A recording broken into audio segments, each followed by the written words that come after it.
Hi, welcome back. In this video, I'll be talking briefly about the game settings and optimization. The first thing I'd like to point out is most of the objects in my scene use only one material. That allows Unity to batch the draw calls and increase render speed. Also, the shader this material uses is very simple and streamlined.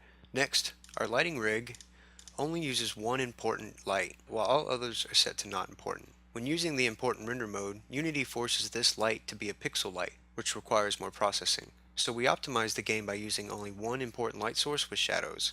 If we look at the game window and click on the stats button, Unity shows us the number of vertices being rendered in the scene, and they recommend you don't exceed over 100,000. You can reduce that number by removing some objects from your scene, simplifying your 3D models, or adding LOD level of detail components to your game objects. Also, the scripts we're using aren't that intensive. For example, our zoom script only has one line of code to run. And we can take a look at the profiler, deselect some of these elements, and see how the scripts are performing. Last, let's look at the quality settings, and you can access those by going to Edit Project Settings, Quality. I like to use at least 3 levels. I deselect the ones we're not using.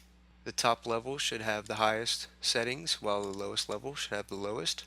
So you'll notice texture quality starts at full resolution, and as we go down, half resolution, and finally quarter resolution. And I do the same thing with the shadows and other settings. And there's one really important setting. When you go to publish your Android game, you'll need to set up.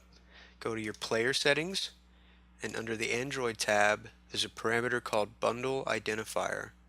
Using the reverse DNS format, supply your name and your game name. I've included a link in the description for more information about that. So that briefly covers the game settings and optimization.